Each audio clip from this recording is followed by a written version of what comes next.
Welcome to memory मनुष्य। आज हमारे साथ एक ऐसे योद्धा है, एक ऐसे न्यू की ईद है जो हर घर में कोई ना कोई न्यू का ईद जरूर होता है। वो अपने फैमिली के लिए एक न्यू का ईद है, समाज के लिए एक इंजन है जो खुद जलते हुए भी अपने पीछे आने वाले जितने रेल के डब्बे को होता है उसको आगे ले जाता है। तो आज हमारे साथ है ओम प्रकाश, जो कि पिछले 10 सालों से कराटे के फील्ड में एज इंस्ट्रक्टर के रूप में काम कर रहे हैं। तो आज हम जानना चाहेंगे ओम के जर्नी के बारे में। Welcome to memory Manoj sir. So हम जानना चाहेंगे एक जर्नी के बारे में बताइए, लोग आपके बारे में जानना चाहते हैं। First of all sir thank you, आपने मुझे इनवाइट किया, थैंक यू सर। और सेकंड थिंग, मेरा नाम ओम प्रकाश शर्मा है और मैं वेस्ट बंगाल से बिलोंग करता हूँ। एक्चुअली मैं बिलोंग करता हूँ बिहार से, बट मेरे फादर्स यहाँ से ले आते हैं तो मैं यहाँ से बिलोंग करता हूँ। मैं अभी फॉरेन ग्रेजुएट हूँ और मैं स्कूल्स वगैरह में या फिर डोजो में या फिर बहुत सारे चैंपियनशिप में पार्टिसिपेट करता हूँ, बच्चों को पार्टिसिपेट कराता हूँ। अच्छा रिजल्ट आता है, यकीन मानिए। अगर स्कूल में कराटे सीख जाए बढ़िया रिस्पॉन्स आता है। तो ओम बताओ एक कि कराटे का अभी क्या फ्यूचर है बच्चों को? बहुत सारे क्वेश्चंस, ऑडियंस का क्वेश्चन है कि बच्चों का इसमें फ्यूचर क्या है। फ्यूचर की बात करें तो सबसे बड़ा चीज क्या था कि इंसान देखना क्या चाहता है किस फील्ड में, यानी कि आपको एज ए स्पोर्ट्स जाना है या ट्रेडिशनल कराटे में आना है। Traditional karate and sports karate totally different way, यानी कि अगर आप मान लीजिए एक सिक्के के दो पहलू होते हैं जो कभी मिलते नहीं है। तो ट्रेडिशनल कराटे अलग है और प्रोफेशनल कराटे अलग है। प्रोफेशनल में क्या होता है, आप काटा खेलते हो, कुमिते करते हो, स्पोर्ट्स को रिप्रेजेंट करते हो, स्पोर्ट्समैन रिप्रेजेंट करते हो। बट व्हेन ट्रेडिशनल कराटे आपको सिखाना था कि कैसे खुद को सेल्फ डिफेंस करना है, कैसे खुद को बचाना है, कैसे कहाँ मारना है कि हल्का सा हमारा सामने लग गया। क्योंकि मोस्टली गर्ल्स को अभी आप लोग वीडियो, अभी कराटे की वीडियो देखते हैं तो उसमें नहीं जाता हम लोग कि देखा उठा कर पटक दिया, मजा आ गया, तो आपको वो देखने में अच्छा लगता है। बट वो रियली में क्या होता है कि आप करोगे तो आपसे होगा नहीं। तो ये कराटे में इंटरेस्ट कैसे जागा? क्योंकि पिछले जनरेशन फैमिली में तो कोई कराटे में ऐसा था नहीं, तो all of sudden karate instruction, karate एक नया स्पोर्ट्स, दुनिया भर का टेंशन कि करियर बनेगा नहीं बनेगा, क्या क्या चैलेंजेस आते होंगे, तो ये कैसे हुआ? ओके, एक बार बोला था ना कि जो कुछ नहीं कर पाता वो कुछ ना कुछ कर लेता है। ये तो मेरा वही हाल था। मैं एक जगह जब मैं 14 साल का था तो एक जगह जॉब करता था, एक लाइक मोदी खाना दुकान में, जिसको हम लोग ग्रोसरी शॉप बोल सकते हैं। तो वहाँ पे जो एक बंदा आता था जो कि बाद में मेरा साफ हो गया, रिस्पेक्ट करता हूँ। तो क्या हुआ, वहाँ पे डेली आता था, उनका होलसेल का दुकान था, तो वहाँ से सामान खरीद के ले जाकर वहाँ बेचता था वो। एक दिन आया, 2 दिन आया, तो फिर आस्ते आस्ते पता चला कि ये सब कराटे सिखाते हैं। तो छोटा बच्चा 14-15 साल का बच्चा क्या ही सोच सकता है कि मजा आता है कराटे सीखने में, अच्छा लगता है, सीखेंगे। देखने सबका होता है। जो भी बिहार यूपी वाले या जो भी बच्चे हैं जो छोटे से ग्रो हो रहे हैं, 10 साल 12 साल 14 साल, उनका फर्स्ट थिंग होता है क्रिकेटर बनना है। Yes yes. बट आईपीएल में जाना है, आईपीएल में है। बट यहाँ पर नहीं, बट इसलिए बोल रहा हूँ कि फैमिली बैकग्राउंड देखे बिना वो सपना सोच लेते हैं मुझे क्रिकेटर बनना है। बट जब वो तो अपना फैमिली बैकग्राउंड पीछे मुझे देखते हैं ना कि पापा बोलते पापा क्रिकेट सीखना है, और जब पापा देखते हैं कि क्रिकेट में इतना स्ट्रगल है, कुछ हो नहीं रहा है, लाइक बच्चा लड़ेगा, सबसे बड़ा चीज होता है पैसा। फैमिली का बैकग्राउंड से तो बच्चा का ड्रीम वहीं खत्म हो जाता है, ड्रीम मर जाता है। तो जो क्रिकेटर बन सकता हो, क्रिकेटर बनने का सपना तो छोड़ दिया। तो ऐसे मेरे साथ होता है, मैं भी क्रिकेटर बनना चाहता हूँ, बट माहौल, मैं सर को बोला कि एक कुछ पूरा नहीं होता, कुछ और पूरा करते हैं ना। मैंने सर को बोला सर मुझे भी कराटे सीखना है। सर बोले ठीक है आओ आप करते हैं। मैं एक दिन गया, फर्स्ट डे गया था, सारे बच्चे ग्राउंड में प्रैक्टिस करने खड़ा हो, देख रहा हूँ वो जो लाइक आवाज होता है खिया का, वो लाइक कान में गूंज रहा था, अभी भी मेरा कान में गूंजता है वो आवाज, लाइक कि ये करना है, यही करना है। फिर मैं एडमिशन लिया, फिर वहां से सीखना स्टार्ट किया कराटे। कराटे में एंट्री मेरा उस पल से हुआ जिस पल में वहां खड़ा होकर देख रहा था कि बच्चे कैसे कर रहे हैं। तो जब आपने कराटे सीखना स्टार्ट किया तो क्या क्या बच्चों को चैलेंजेस फेस करना पड़ता है? फर्स्ट थिंग कि चैलेंजेस से बात करें तो बच्चों को फिटनेस का होता है। अगर को मान लीजिए कोई हैवी वेट बच्चा है, कि बहुत मोटा हैवी वेट है, ओवरवेटेड बच्चा है, वो कराटे कर रहा है तो वो क्लियर पंच नहीं कर पाएगा, जब बहुत जल्दी थक जाएगा, क्योंकि उसका वैसा लालच पालन पोषण हुआ है कि बच्चा हेल्दी है या फिर थोड़ा फैटी है तो कर नहीं पाएगा प्रॉपर्ली। तो वो फर्स्टली क्या होता है कि अगर आप हेल्दी हो तो सब बोलता है तो हेल्दी है, वो कराटे करेगा मेरा बच्चा तो बच्चा पतला हो जाएगा। नहीं, ऐसा नहीं होता। वार्म अप करने से बच्चा पतला होता है, कराटे करने से बच्चा क्या होगा, जो हेल्दी था वो हेल्दी रहेगा, क्लास उतना कर नहीं पाएगा। तो जो हेल्दी बच्चे उनका प्रॉब्लम ये होता है कि वो कंटिन्यूसली नहीं कर पाते, जल्दी थक जाते हैं। सेकेंड थिंग क्या होता है कि बच्चों को जब आप, मैंने बताया था कि स्पोर्ट्स कराटे और प्रोफेशनल कराटे दोनों अलग होता है, ट्रेडिशनल कराटे। तो अगर वो स्पोर्ट्स कराटे करने जाएगा तो फिर इक्विपमेंट से आपका खर्चा पड़ जाएगा, आपको किट बैग लेना पड़ेगा, आपको चेस्ट गार्ड लेना पड़ेगा, आपको हेड गार्ड लेना पड़ेगा, आपको स्टिंग गार्ड लेना पड़ेगा, आपको चैंपियनशिप का एंट्री फीस भरना पड़ेगा खुद से। तो बहुत सारे यहाँ पे लाइक बहुत सारे बच्चे ना कराटे का दिन वहां से खत्म हो जाता है। चलो सीख तो रहे हैं लेकिन सर चैंपियनशिप नहीं खेलेंगे, सर फीडबैक नहीं खेल सही में कहीं हर मिनट हर सेकेंड फाइनेंस का बहुत बड़ा रोल प्ले करता है। मैं बता रहा हूँ सर, अगर आपके पास ऐसा नहीं है तो आप ड्रीम नहीं कर सकते आज से ना रहे। तो जैसा कि आप देख सकते हैं, ओम बताना चाहते हैं कि अगर आपके अंदर कोई टैलेंट भी है तो उस टैलेंट को निकालने के लिए भी फाइनेंस का बहुत बड़ा रोल है। तो ओम जब ये सब कर रहे होगे तो फैमिली सिचुएशन तो ठीक था नहीं, कोई कमाने वाला था नहीं, तो क्या क्या चैलेंज फेस करना पड़ा? क्या इसके साथ साथ भी कुछ किए या पर्टिकुलर कराटे ही करते गए? तो सर मैंने आपको बताया ना कि जब मैं दुकान में काम करता, ग्रोसरी शॉप में जॉब करता था, तो वहां पे क्या था बेसिकली कि जो मास्टर आते थे, तो आप समझ रहे हैं कि जो बच्चा 14 साल की उम्र में ग्रोसरी शॉप में जॉब कर रहा है उसका फाइनेंशियल कैसा हो सकता है। बिल्कुल। मैं अपने यहाँ पे पापा के बारे में बता दूं, मेरे फादर जो है वो ड्राइवर थे पेशे से, गैस से गाड़ी चलाते थे, तो जिससे जितना अर्निंग आता था उससे हमारा घर चलता था। मैं जो जॉब करता था उससे कुछ पैसा आता था तो घर में कुछ अच्छा बन जाता था, कुछ अच्छा खाने के लिए मिल जाता था, बस यही चला था। तो फाइनेंशियल रोल सबसे बड़ा चीज होता है कोई भी सपना देखने की। सपना देखना बहुत आसान है लेकिन सपने को पूरा करना बहुत मुश्किल इसलिए होता है सर कि फाइनेंशियल इंसान का ना ड्रीम इतना है ना, फाइनेंशियल आपका इतना तो आपको गिरा के वापस वहीं लेके चला है। बिल्कुल। तो कराटे के साथ साथ और भी कोई करियर में कुछ ऐसा नया या पैसा कमाने का टेक्निक्स या कहीं से दो पैसा आ जाए, ऐसा कभी कुछ स्टार्ट किया या कभी ट्राई किया? हाँ, मुझे बचपन से ही मेरे पास स्पोर्ट्स कोटा था, जैसे कराटे में लोग ने बोला कि तू स्पोर्ट्स में ज्यादा अच्छा लगे, बट मुझे क्या था, मुझे कराटे में या फिर गवर्नमेंट जॉब में इंटरेस्ट नहीं था, कराटे में इंटरेस्ट था, गवर्नमेंट जॉब में इंटरेस्ट नहीं था। मैंने स्पोर्ट्स कोटा को हमेशा दूर रखा।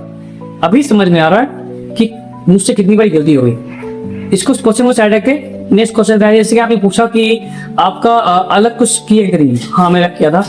मैंने हमेशा सोच के रखा था कि क्योंकि मैं जब स्टार्टिंग में काम किया तो मोदी खाने का दुकान में काम किया, ग्रोसरी शॉप का दुकान में काम किया। तो जो मेरे मालिक के लाला जी, लाइक किसका लाला जी तिगली, तो वो जब रात को पैसे गिनते थे ना तो 20,000, 25,000, 30,000 गिनते थे। तो मेरे को लगा वो काम करना है, पैसा यहाँ पे। मैंने ये नहीं देखा कि कैपिटल कितना लगा, मैंने ये देखा पैसा ये पे, तो मुझे बिजनेस करना है। मैंने अपना कपड़े का बिजनेस किया था।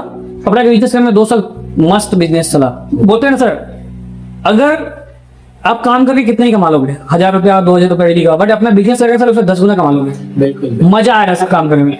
और अपना खुद का बिजनेस रहेगा ना, और आपका ड्रीम है कि मेरे को कुछ बिजनेस करना अपना, अगर वो बिजनेस कर रहे हो सर तो यकीन मानिए आपका, जैसे बिजनेस में क्या होता है, आप किसी पास काम करते हो तो सुबह 8 बजे जाओगे, शाम को 7-8 बजे घर चले जाओगे, सर ज्यादा जाने नहीं जानी है, बोलेगा रुक जाओ, छुट्टी नहीं हुआ, 5 दिन पहले जाओ।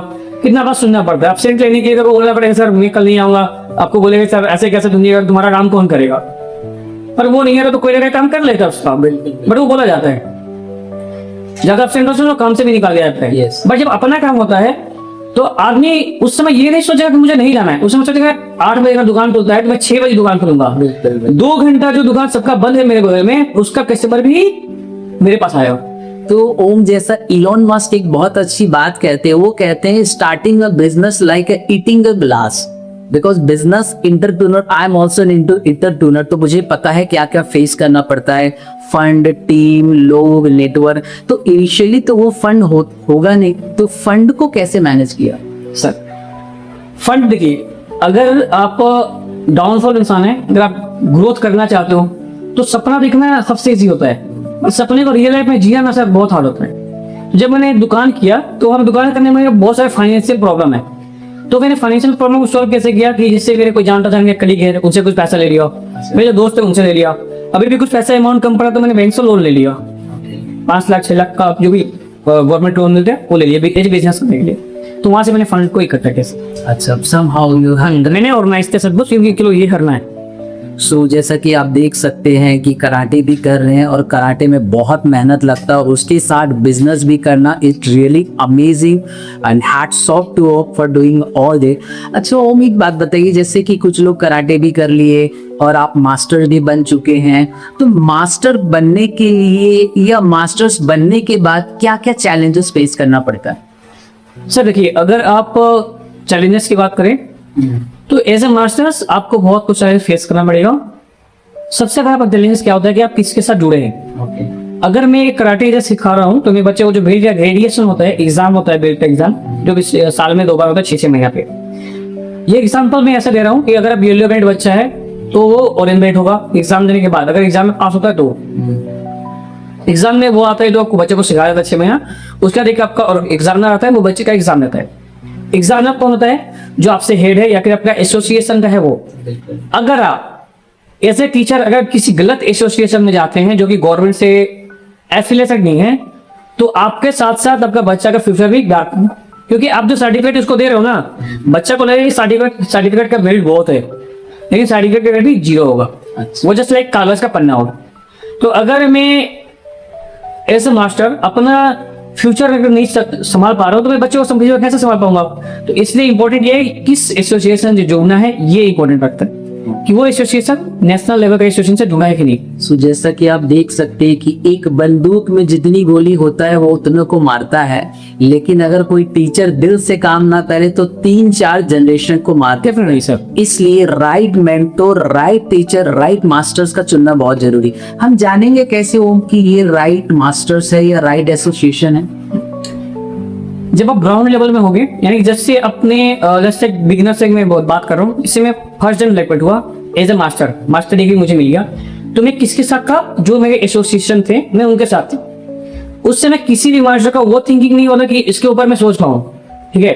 वो सोचते हैं अपने सर को देखते कि सर आप कैसे हैं, लेकिन सर से वो क्वेश्चन नहीं करते कि सर आप किससे जुड़े हैं कि नहीं, ठीक है। तो अगर आपको अपने बच्चे का फ्यूचर देखना है तो मैं ऐसे बोलूंगा, जो मुझे सीखने में काफी समय लगा वो मैं आप लोग को जस्ट बहुत जल्दी बता रहा हूँ कि अगर आप इसका जुड़ रहे हैं, कोई मास्टर किसी भी एसोसिएशन में कोई भी स्पोर्ट से जुड़ रहा है, एफिलिएटेड ले रहा है, तो पहले ये पता करिए कि उस ऑर्गेनाइजेशन जिससे ले रहे हैं वो नेशनल बॉडी से, गवर्नमेंट ऑफ इंडिया से अप्रूवल है कि नहीं, ठीक है सर।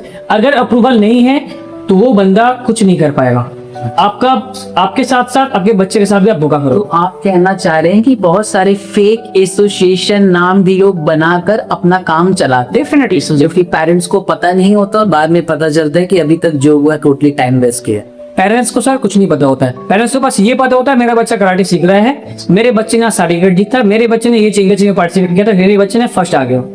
इसके बाहर पेरेंट्स को कुछ नहीं पता होता। तो कराटे के लिए गवर्नमेंट का क्या सपोर्ट है?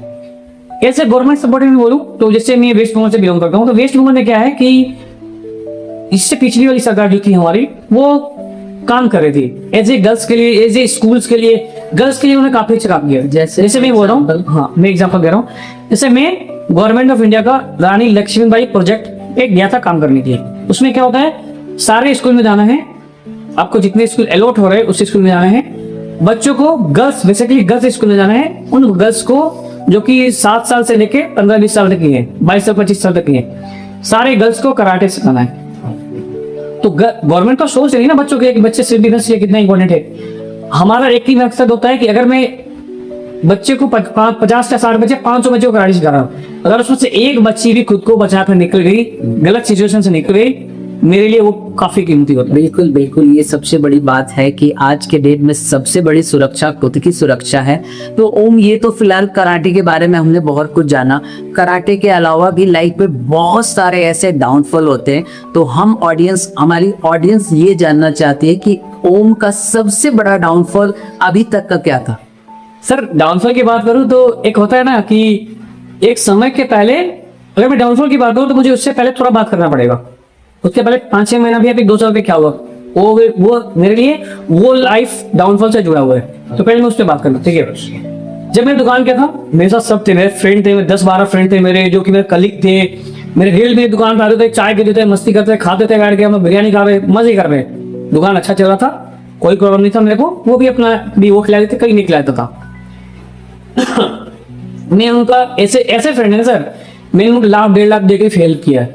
एक कॉल किए, भैया मेरे को इतना पैसा चाहिए, मैं बोला भैया, मैंने क्या अकाउंट में 1.5 लाख डॉलर ट्रांसफर कर दिए, ठीक है। जब मेरा खराब समय आया, मैंने कॉल किया उसे, पता कितने के लिए, ओनली 500 रुपीज के लिए।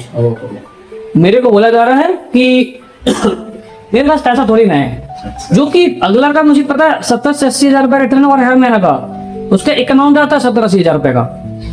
500 के लिए मुझे बोला गया कि मेरे पास पैसा नहीं है। तो सर मैं ये बोलना चाहता हूँ कि देखिए जब पैसा होता है सारे दोस्त आपके हैं, सारे दोस्त आपके हैं। कुछ साल पहले 5 तत्व होते थे और आज के समय में छठवां तत्व है पैसा, इसलिए पैसा हर किसी को जरूर कम। डेफिनेटली सर पैसा लाइक मनी इज एवरीथिंग आज के जमाने में। इसके बाद क्या हुआ, क्या डाउनफॉल है? डाउनफॉल है सर। मैं जब ये चल रहा था मेरा दुकान अच्छा चल रहा था, सडनली जो मेरे दुकान का मालिक थे वो 3 साल का एग्रीमेंट था, एग्रीमेंट से 2-3 महीने पहले आके मुझे बोल रहे हैं कि तुम्हारा जो अमाउंट है उससे डबल कर दो, उसका अमाउंट डबल दे दो आप, क्योंकि तुम्हारा दुकान अच्छा चल रहा। और मैं इस चीज के लिए प्रिपेयर नहीं था कि मेरे को सडनली दुकान छोड़ना पड़ेगा, क्योंकि मेरे पास जितना कैपिटल था सब ऑलरेडी मेरे दुकान में लगा दिया था। ठीक है, मेरे पास बैकअप में कोई कैपिटल नहीं था, मेरे पास जितना बैकअप में कैपिटल था मैं सारा कुछ इन्वेस्ट कर चुका था। चलो यहाँ से निकल गया तो इसको देंगे, इसको देंगे, प्लानिंग के हिसाब से प्रॉपर यहाँ देना, इसको देना, इसको देना, ऐसा सब मेरा ठीक हो जाएगा। जैसे कि सब कोई नॉर्मल मिडिल क्लास वाला प्लानिंग करके चलते हैं। अपने को 10 रुपए मिलता तो 11 रुपए का प्लानिंग होता है, हम लोग 1 रुपए माइनस हो जाते हैं। तो मैं सारा प्लानिंग करके था, लेकिन सडनली ये नहीं प्लानिंग किया था कि सडनली मुझे दुकान छोड़ना पड़ेगा।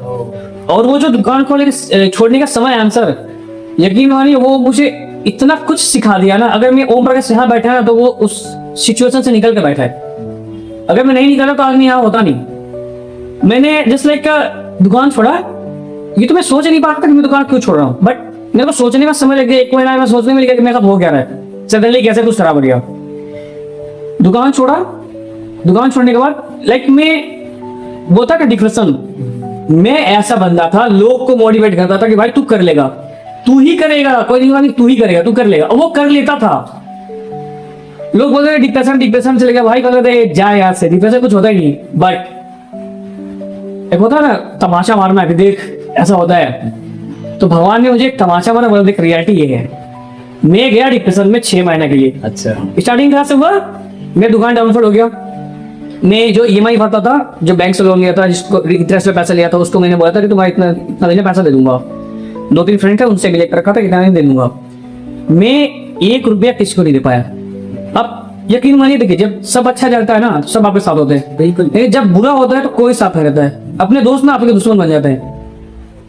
तो भैया जो मेरा सबसे बढ़िया दोस्त था, फ्रेंड था, एकदम कलिंग, भैया चलो खाते हैं, ये इस टाइप का फ्रेंड, मेरे दुकान में आया था खाता था, मेरे घर पे आया था खाता था, लाइक दिस काइंड ऑफ।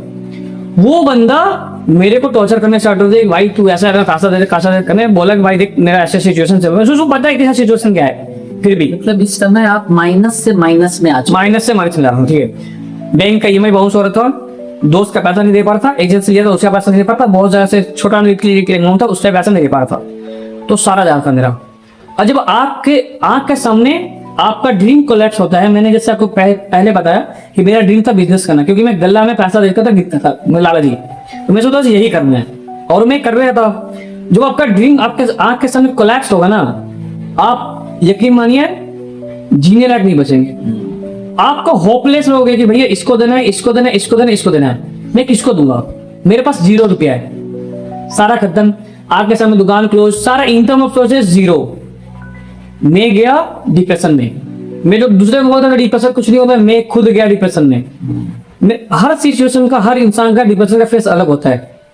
कोई डिप्रेशन में इंसान ज्यादा खाना खाता है, कोई डिप्रेशन में कुछ बोलना नहीं आता, कोई डिप्रेशन में बस रास्ते में चलता, रास्ते में आपने देखा होगा बहुत सारे ऑडियंस में देखते होंगे, बहुत सारे लोग हैं जो रास्ते में चुपचाप चलते रहते, बड़बड़ाते रहते, चलते रहते, वो क्या है, वो डिप्रेशन का फेस है।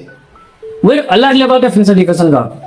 डिप्रेशन का मेनी काइंड ऑफ फेस होता है, एक फेस में सारा डिप्रेशन नहीं होता, हर का अलग अलग डिप्रेशन का फेस होता है। मैं अपना डिप्रेशन की बात करूं तो मेरा क्या था, मैं घर में सोता था, दिन भर घर में सोता हूं, अंधेरा में रहने में मुझे मजा आ रहा, किसी से बात नहीं करना, मैं घर में बैठे बैठे उब गया। मम्मी ने जैसे बोला कि कुछ काम कर ले, अभी तो कुछ दुकान बंद हो गया, कुछ इनकम का सोर्स नहीं है। मैं मिडिल क्लास का बंदा, मैं कुछ ला रहा हूं तो घर चल रहा है, मेरा दुकान क्लोज, मैं कुछ नहीं कर रहा हूँ, 1 रुपया घर पे इनकम ऑफ सोर्स नहीं है, सारा बंद।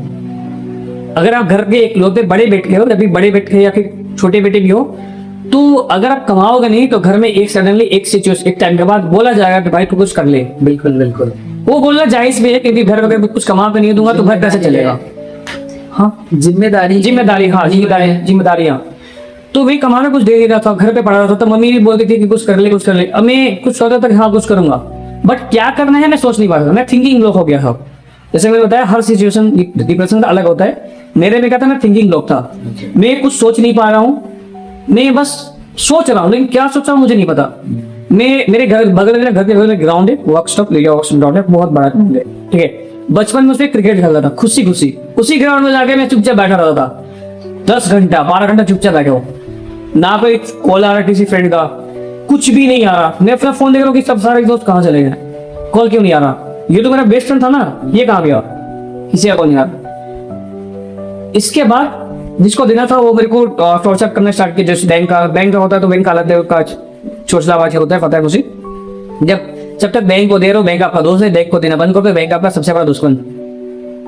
बैंक वाले ने मुझे बहुत परेशान किया, उनका परेशान कर बनता भी है कि वो उससे पैसा पाते हैं तो डेफिनेटली। बट मुझे एक बात समझ में नहीं आ रहा कि चलो अगला का सिचुएशन गंदा है तो मैं तो कुछ समय दो, पर्टिकुलरली मैं लिटरली बोलो मैं गिड़गिड़ाया हूँ भैया मेरे को समय दे दो, नहीं दे रहे। उसके बाद सडनली मैं चला गया डिप्रेशन में, 2 महीने डिप्रेशन हुआ। उसके बाद मेरे को दिमाग में ना सुचारू थॉट आने लगे। मेरे बगल में एक ब्रिज है बाली ब्रिज बोल के, मैं 2 से 3 बार वहां पे गया हूँ ये सोचने के लिए मैं कूद जाऊंगा। मैं उसमें खड़ा होता था ना तो हाथ वाइब्रेट जैसे वाइब्रेट करता है। मैं जब नीचे देखता था तो पानी दिखता था, तो जब पानी दिखता था ना, पानी देखने से पहले मन में था कूद जाओ। मेरा पानी दिखता था तो ना भाई मत जा, क्या कर रहा है, इतना छोटा सा क्लेम था तू कि तू तो इससे भी खराब दिन देखा और इससे भी अच्छा दिन तुम देख सकता है, तो क्यों करता है। तो सडनली क्या हुआ कि मैं फिर अपने दोस्त को फोन करता था कि भाई देख ऐसा बात हो रहा है। वो बंदा 17-18 किलोमीटर दूर रहता है, बोलता तू रुक मैं आ रहा हूँ। 18 किलोमीटर आके मैं जैसे मतलब 300 यार्ड करने गया था, 2 बंदा उसने मुझे संभाला। यहाँ मैं उसका शुक्रिया अदा करता हूँ कि मैं उसकी वजह से बच गया। उसके बाद आस्ते आस्ते करके मैं उस फेज से उभरा और अभी हालात थोड़े बेहतर है। सो इस सिचुएशन में क्या कहना चाहोगे जो भी ऑडियंस देख रहे हैं, बिकॉज आज की डेट में डिप्रेशन, सुसाइडल थॉट्स ये बहुत आम बात है। तो क्या लगता है कि हमें क्या अपने कुछ ऐसे दोस्त बनाने चाहिए या हमें ऊपर वाला भगवान गॉड पे विश्वास करना चाहिए? कुछ तो शक्ति हमें चाहिए जो हमें आगे बढ़ा सके। देखिए क्या होता है कि कुछ लोग नास्तिक होते हैं, कुछ लोग नास्तिक नहीं होते, जो गॉड पे बिलीव करते हैं, चाहे कोई भी गॉड हो, ठीक है। होता क्या है कि अगर आप गॉड पे बिलीव करते हैं तो आप प्रे करते हैं, भगवान देख लो। आप नहीं दोगे तो कौन देखेगा। आप तो मेरे साथ थे ना, सडनली क्या हो गया, क्यों छोड़ दिए, मैं तो आपका ही बच्चा हूं। प्रे वर्क करता है। मैं जब डिप्रेशन में था तो डेफिनेटली मैं दुकान के लिए नहीं करता था कि मैं दुकान नहीं पहुंचा था मंदिर। मैं तो दारू का ठेक पे जा सकता था ना, बिल्कुल बिल्कुल। मैं पहुंचता था मंदिर। मैं दुकान के लिए जा रहा हूँ, मैं पहुंच गया मंदिर। मैं दुकान के लिए जा रहा हूँ, मैं पहुंच गया दूसरे मंदिर। हम मेरा घर से 200 किलोमीटर दूर तारापीठ है, मैं वहां पहुंच गया, ठीक है। मैं रात को 12 बजे सिम पर मैं कंटिन्यू फोन, मम्मी फोन करे कहां पर करके। तो मैं एक बात बोलूंगा, गॉड पे बिलीव रखिए। बुरा दिन आता है तो अच्छा दिन भी आएगा। जैसे बोलते हैं ना कि लाइक नाइट हो गया तो सवेरा भी होगा, तो सवेरा होता है, हर एक रात्रि के बाद सवेरा होता है। लाइफ में रात्रि कुछ ज्यादा लंबा चलता है। जब डिप्रेशन होता है तो एक बार समझना पड़ेगा कि सब कुछ होगा आपके साथ, सब कुछ होगा। जो चीज नहीं होना चाहिए, जो आपने नहीं सोचा वो भी होगा। उस समय आप बस भगवान पे छोड़ दो कि अब मेरे से नहीं हो रहा, मैंने जितना करना था कर लिया, मेरे से नहीं हो रहा, मैं हैंड अप करता हूं, आप देख लो। साथ ही साथ मेरा मन है कुछ ऐसे दोस्त बनाना चाहिए जो उस समय आपका फेस पे काम आए। जैसे मैंने बताया आपको, मेरा एक दोस्त था 17-18 किलोमीटर दूर से आता, तो मुझे बस बोले कि तू रुक मैं आ रहा हूं। वो अपना काम छोड़ के आता था। कोई भी फ्री नहीं बैठा आज के जमाने में, आप भी दीजिए, मैं भी दीजिए, सब दीजिए। फिर भी वो बंदा मेरे लिए आता था कि भाई तू रुक मैं आ रहा हूँ। तो कुछ लाइफ में ऐसे दोस्त तो चाहिए जो आपको उस मुश्किल समय में आपको साथ खड़े रहे। कुछ नहीं करना होता सर, कंधा पे हाथ रखे वही भाई तू कर लेगा, तू ही किया था ना इससे पहले, बिल्कुल बिल्कुल, तू फिर से करेगा, बस इतना बोलने वाला चाहिए सर। दूसरा कुछ नहीं बोलना है। दोस्त इसलिए चाहिए कि जब बुरा होता है तो भाई तू ही करेगा, तू कर लेगा। यस, तो इसके जैसा कि आप देख सकते हैं कि लाइफ एक युद्ध है, इस पे तलवार भी चलेगा, खून भी निकलेगा, फाइनेंशियल लॉस भी होगा, बट ओम बताना चाहते हैं कि ये सब टेम्पररी। और आज से हर किसी को एक ताबीज जरूर पहनना चाहिए जब डिप्रेशन में हो, और वो ताबीज में एक बड़ा सा कलर में लिख लेना कि ये भी बदल जाएगा। जब सिचुएशन कुछ ना समझ में आए, उस ताबीज को खोलना, दिन में 4 से 5 बार देखना। So basically prayer is very important, और इसलिए मैं बोलता हूँ कि जितने भी लोग हैं अपने साथ कुछ अच्छे दोस्त जरूर बनाएं जो आपको समझे, जिसके साथ अपनी फीलिंग को शेयर कर सके। ये भी एक तरह का ब्लेसिंग्स है। और मैं हमेशा अपने स्टूडेंट्स को एक बात बोलता हूँ कि आपकी लाइफ में कोई भी सॉल्यूशन आएगा तो किसी ना किसी लोगों के द्वारा ही आएगा। डेफिनेटली। तो इसलिए छोटी छोटी बातों में लोगों से रूठना, टेंशन लेना नहीं चाहिए। सबसे रिश्ते अच्छे रखे। कब किसकी जिंदगी में क्या होगा कोई नहीं जानता। और भी कुछ लगता है, कुछ ऐसा आप शेयर करना चाहोगे इससे रिलेटेड और कुछ? डेफिनेटली सर, अगर देखिए मैं इससे मैं बोला डिप्रेशन से अभी मैं बाहर निकल गया हूँ, मैं ठीक हूँ, ठीक है। सतत वो जो डिप्रेशन का फेस होता है सर से हैंडल ही होता है। लोग बोलते हैं सुसाइड करने चले गए हैं, सुसाइड में खुद गया था सर, बोलता है ना आपको, मैं बच गया। मैं गॉड का शुक्रिया अदा करता हूँ, मुझे उन्होंने बचा लिया। मेरा डिप्रेशन का जो फेस था, मैं एक ऐसा बंदा था जो गॉड के अलावा किसी विश्वास नहीं करता। मम्मी पापा गॉड, 3 लाइफ में सेट है। मैं गॉड को बोलता सर मेरे भगवान मेरे को कुछ कपड़ा लाना है, कुछ अमाउंट का बंदोबस्त करा दीजिए। सडनली 1-2 घंटे में अमाउंट आ जाता था मेरे पास, कहीं से भी कैसे जाए आ जाता था। बहुत बार मैंने देखा, बहुत बार मैंने हजारों का मेरा काफी बार मिरेकल्स ऐसे हुए हैं। काफी बार मेरा काम कंप्लीट हुआ है सर, बहुत हजारों बार, ठीक है। मैं ऐसा बंदा था कि गॉड के सिवा कुछ नहीं। बट जब मैं डिप्रेशन में था तो मैं गॉड पे बिलीव करना उठ गया था मेरा कि गॉड होते ही नहीं है। गॉड नहीं होते, नहीं बोल सबको गॉड नहीं होते हैं, होते तो मेरे याद होता ही नहीं। बट गॉड में सडनली एक मारा झापड़ और बोला आजा देख क्या होता है। उसके बाद लाइफ में सब कुछ ठीक होना स्टार्ट हुआ। ठीक होते होते होते अभी ठीक हुआ। बट मैं यही बोलूंगा कि जो भी इस फेज से गुजर रहे हैं, सबका सिचुएशन अलग होता है, मैं समझ रहा हूँ। बट क्या है ना, निकलने का ट्राई करिए, मन से निकलिए और पॉजिटिव थिंकिंग रखिए। मुझे पता है ये पॉजिटिव थिंकिंग बोलना काफी आसान है कि पॉजिटिव थिंकिंग रखिए, लेकिन नहीं होगा।